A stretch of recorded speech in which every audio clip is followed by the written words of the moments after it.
Olá pessoal, tudo bem com vocês? O Aprendemos Junto de hoje, nós vamos falar sobre frações. Sei que não deve estar muito fácil ter que ministrar as suas aulas em casa ou até mesmo ajudar o seu filho em casa. E frações sempre foi um assunto desafiador. Mas afinal, o que é frações? Frações nada mais é do que uma divisão. Uma divisão em partes iguais.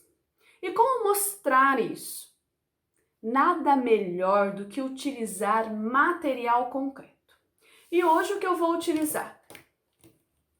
Pincéis, régua e folha sulfite.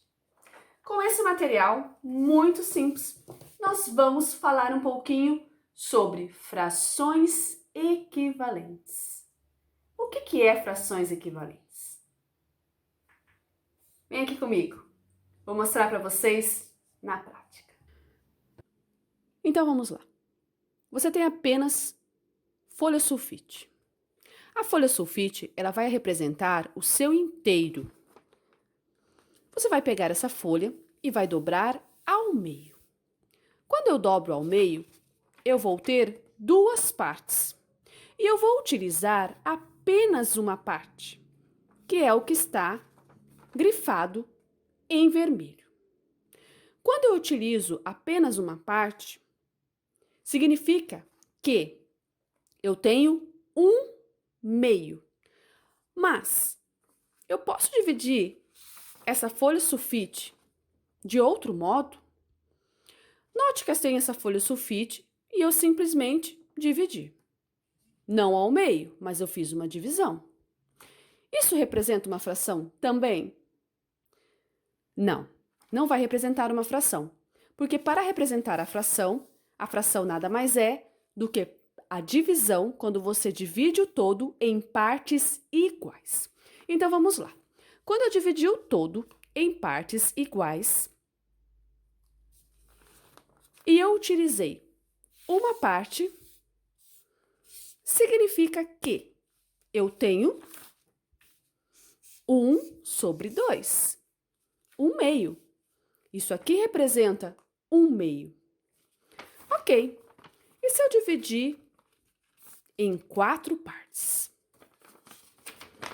Eu tenho a folha e agora eu vou dividir em 4 partes. Mudou o tamanho da minha folha? Eu continuo tendo o todo, só que agora eu fiz uma divisão em maior quantidade, ou seja, eu dividi ela em 4 partes. Aqui eu havia dividido em 2 partes, e aqui eu dividi em 4 partes. Dividindo em 4 partes, e se eu utilizar 2 partes dessa divisão? Observe o que aconteceu.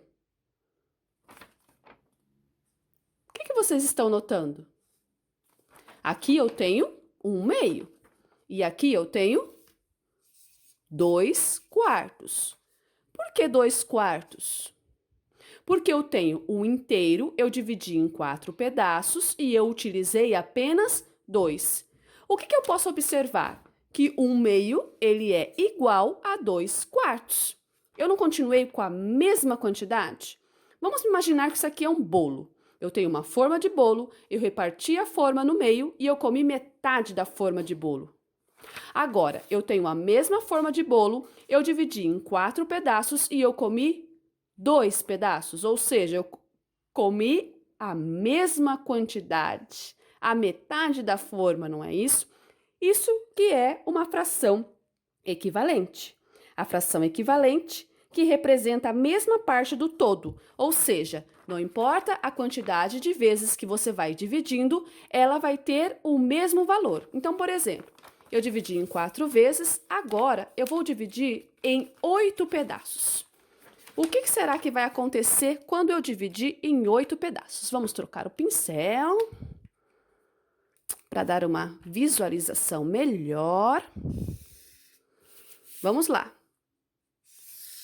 Eu dividi em 8 pedaços.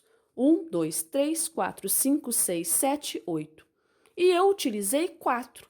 Ou seja, agora eu tenho 4/8, certo? Então, 1/2, 2/4 e 4/8 são frações equivalentes. Vocês lembram da regrinha? Quando eu pego 1/2 e eu multiplico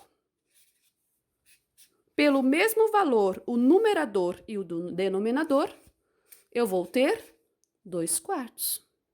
Se eu pegar 2/4 e multiplicar o numerador e o denominador pelo mesmo valor, pelo mesmo número, eu vou ter 4/8. Logo, eu estou representando a fração equivalente. Muito simples mostrar para os alunos que uma fração equivalente representa a mesma parte do todo. E aí, pessoal? Gostaram da nossa atividade? Viram como representa uma fração equivalente? Ou seja, não importa a quantidade de partes que eu dividi o meu todo. Desde que eu divida em partes iguais e utilize partes iguais, ela sempre vai representar uma fração equivalente. Então, a fração equivalente nada mais é do que uma divisão em partes iguais. Gostou desse vídeo? Compartilhe com seu colega. Até a próxima. Tchau, tchau.